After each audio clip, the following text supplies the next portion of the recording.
Hello everyone, welcome back to my YouTube channel. पिछली video में हमने पढ़ा कि जेंडर किसे कहते हैं और जेंडर के कितने प्रकार होते हैं।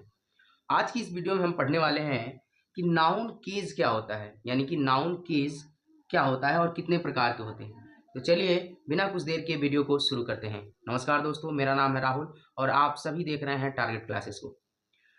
तो नाउन जो होते हैं, नाउन केस जो होते हैं वह तीन प्रकार के होते हैं। पहला होता है नॉमिनेटिव केस, दूसरा होता है ऑब्जेक्टिव केस और तीसरा होता है पॉजेसिव केस। सबसे पहले हम पढ़ेंगे नॉमिनेटिव केस, यानी कि जिसे हम सब्जेक्टिव केस भी कहते हैं।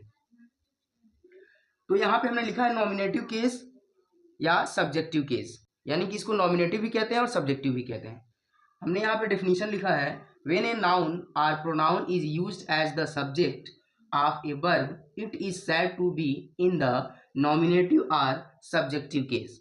यानी कि जो नाउन या प्रोनाउन सब्जेक्ट के रूप में प्रयोग होता है उसे ही सब्जेक्टिव केस या नॉमिनेटिव केस कहते हैं। जैसे हमने यहाँ पे कुछ एग्जाम्पल लिख के रखा है, जैसे लिखा है कि Rohan sings a song, Rohan गाना गाता है। तो गाना कौन गाता है? रोहन। तो रोहन क्या हो गया? नॉमिनेटिव केस या इसे सब्जेक्टिव केस भी कहते हैं, यानी कि सब्जेक्ट से बना है सब्जेक्टिव केस। उसी क्रम में दूसरा है, ये ही जो है प्रोनाउन है। तो हमने कहा कि जैसा कि प्रोनाउन या नाउन जब वाक्य में सब्जेक्ट के रूप में काम करते हैं उसे ही नॉमिनेटिव या सब्जेक्टिव केस कहते हैं। तो यहाँ पे ही जो है, he eats a mango every day, वह प्रतिदिन एक आम खाता है। तो वह प्रतिदिन एक आम खाता है, उसमें ही जो है वह क्या है? नॉमिनेटिव केस है, क्योंकि सब्जेक्ट का काम कर रहा है, तो इसे सब्जेक्टिव या नॉमिनेटिव केस कहेंगे। My father has bot a new cycle, मेरे पिताजी एक नई साइकिल खरीद चुके हैं। तो इसमें मेरे पिताजी जो है, माई फादर जो है वह क्या हो जाएगा? Nominative case. इसी क्रम में है चौथा, an elephant eats sugarcane, एक हाथी गन्ना खाती है। तो एक हाथी जो है गन्ना खाती है, तो एन एलिफेंट जो है वह क्या हो जाएगा? नॉमिनेटिव केस या सब्जेक्टिव केस। इसी क्रम में हम और भी जान लेते हैं कि वोकेटिव केस क्या होता है, जो नॉमिनेटिव से ही रिलेटेड होता है। यहाँ पे हमने लिखा है नॉमिनेटिव ऑफ एड्रेस, ठीक है। तो हमने लिखा है, इफ ए नाउन और pronoun is used to address a person और anything directly it is said to be in the vocative case. जो एक वाक्य में सब्जेक्टिव केस या नॉमिनेटिव केस होता है जिसे हम एड्रेस करते हैं, उसे संबोधित करते हैं। जैसे हम कहें कम हियर, कम हियर के बाद से हमने कॉमा दे रखा है, तो कॉमा है तो कम हियर गर्ल्स, क्या हो गया? Come here girls. तो गर्ल्स को क्या हम कर रहे हैं? एड्रेस कर रहे हैं, यानी कि संबोधित कर रहे हैं। तो गर्ल्स क्या हो जाएगी? Vocative case. क्या हो जाएगी? Vocative case.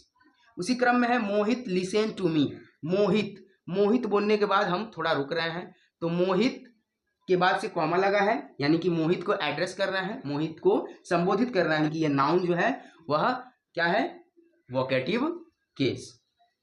उसी क्रम में चलिए हम कुछ वाक्य के अनुसार समझ लेते हैं। जैसे हमने लिखा है, Meena you must start your work, Meena तुम्हें अपना कार्य जरूर चालू कर देना चाहिए।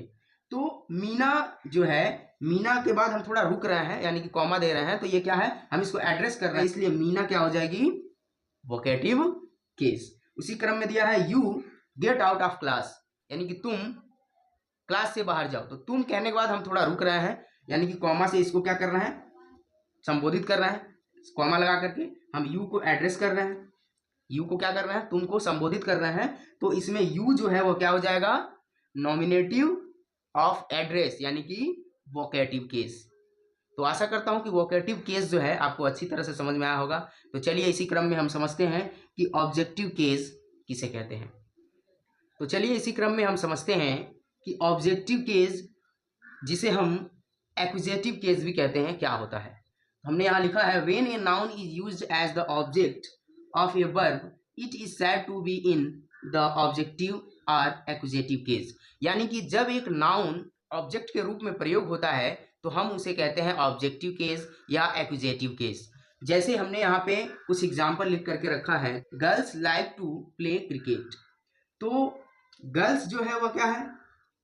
सब्जेक्टिव केस या नॉमिनेटिव केस। जैसा कि आप जानते ही हैं कि जो सब्जेक्ट होता है उसे कहते हैं नॉमिनेटिव केस या सब्जेक्टिव केस, और ऑब्जेक्ट जो होता है वह उसे कहते हैं ऑब्जेक्टिव केस। जो नाउन ऑब्जेक्ट के रूप में प्रयोग हो उसे कहते हैं ऑब्जेक्टिव केस, यानी कि जो नाउन ऑब्जेक्ट के रूप में प्रयोग हो उसे हम कहते हैं ऑब्जेक्टिव केस या एक्यूजेटिव केस। तो हम यहाँ पे देख सकते हैं कि गर्ल्स जैसे है वो क्या है, नॉमिनेटिव केस। तो ऑब्जेक्टिव केस क्या है, गर्ल्स को क्या पसंद है, लड़कियों को क्या पसंद है, क्रिकेट खेलना। तो क्रिकेट क्या है, ऑब्जेक्ट है, और ऑब्जेक्ट जो होता है उसे क्या कहते हैं, ऑब्जेक्टिव केस या एक्यूजेटिव केस। उसी क्रम में दूसरा हम समझते हैं, the wind blow the leaves away, यानी कि द विंड जो है वो क्या है, सब्जेक्टिव केस है, और हमें इसमें ऑब्जेक्ट पहचानना है। तो ऑब्जेक्ट क्या है, ऑब्जेक्ट हमेशा जो होता है वर्ब के बाद होता है। जैसे यहाँ प्ले के बाद क्रिकेट है, वैसे ब्लो के बाद क्या है, द लीव्स। तो लीव्स क्या हो गया, ऑब्जेक्टिव केस या एक्यूजेटिव केस। उसी क्रम में तीसरा है, my friend bought a new pen for me, यानी कि माई फ्रेंड जो है, आप जानते हैं कि जो सब्जेक्ट होता है उसे नॉमिनेटिव केस कहते हैं। तो ये हो गया नॉमिनेटिव केस। और ऑब्जेक्ट जो होता है हमेशा वर्ब के बाद होता है।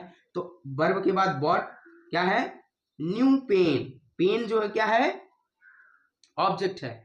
और इसमें दो ऑब्जेक्ट है, एक पेन है और एक है मी। ऑब्जेक्ट दो प्रकार के होते हैं, एक होता है ऑब्जेक्ट डायरेक्ट ऑब्जेक्ट, पिछली वीडियो में हमने बताया है कि एक होता है डायरेक्ट ऑब्जेक्ट और एक होता है इनडायरेक्ट ऑब्जेक्ट। यानी कि जो नॉन लिविंग थिंग होता है उसे कहते हैं डायरेक्ट ऑब्जेक्ट, और जो लिविंग थिंग होता है उसे कहते हैं इनडायरेक्ट ऑब्जेक्ट।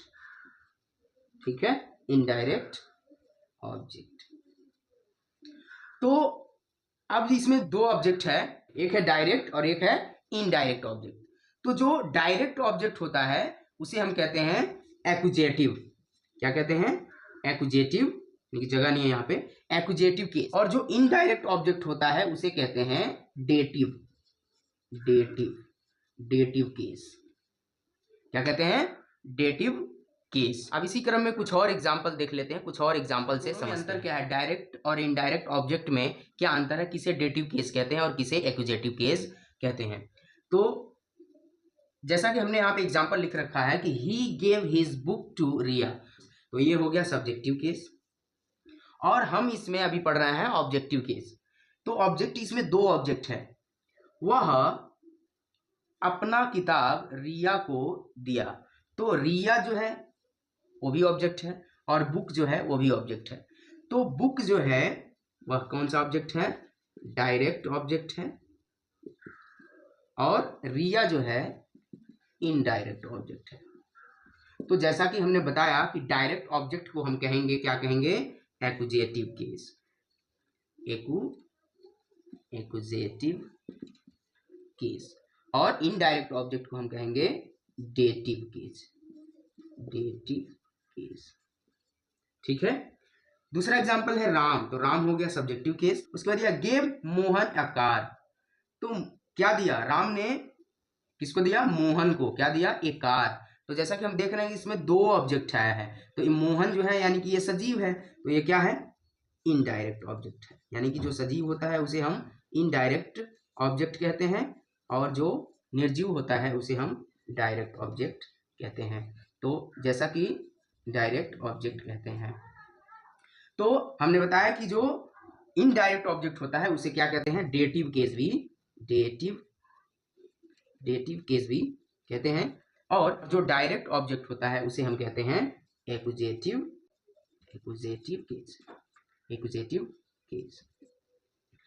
तो आशा करता हूं कि आपको अच्छी तरह से समझ में आ गया होगा कि डेटिव केस क्या होता है और डायरेक्ट और इनडायरेक्ट ऑब्जेक्ट में क्या अंतर है, और उसी के साथ आपने समझा कि ऑब्जेक्टिव केस क्या होता है। अब हम समझते हैं कि पॉजेसिव केस जो है क्या होता है। तो चलिए इसी क्रम में जान लेते हैं कि पॉजेसिव केस या जेनिटिव केस किसे कहते हैं। तो हमने यहाँ लिख करके रखा है कि when a noun with an apostrophe is used to show possession it is said to be in the possessive or genitive case। यानी कि जब किसी नाउन में एपोस्ट्रॉफ एस लगा हो तो उसे हम कहते हैं पॉजेसिव केस या जेनिटिव केस। जैसे हम यहाँ पे एग्जांपल लिख करके रखे हैं कि माई सन्स, आप देख रहे हो कि जो माई सन है ये नाउन है और नाउन में एपोस्ट्रॉफ एस लगा हुआ है। तो माई सन्स में एपोस्ट्रॉफ एस जो लगा है इसे ही हम कहते हैं पॉजेसिव या जेनेटिव केस। लिए का की के लिए हम एपोस्ट्रोफ एस का प्रयोग करते हैं। तो जो एपोस्ट्रोफ एस है वही क्या हो जाएगा, पॉजेसिव केस या जेनेटिव केस। उसी क्रम में दूसरा एग्जाम्पल समझते हैं। Our prime minister's speech was very important. तो आवर प्राइम मिनिस्टर हमने लिखा है, तो ये नाउन हो गया और नाउन में एपोस्ट्रोफ एस लगा है, तो इसे ही हम कहेंगे, एपोस्ट्रोफ जो एस लगा है उसे कहेंगे पॉजेसिव केस या जेनेटिव केस। यानी कि पॉजेसिव केस और जेनेटिव केस जो होता है सेम होता है, दोनों एक ही होता है।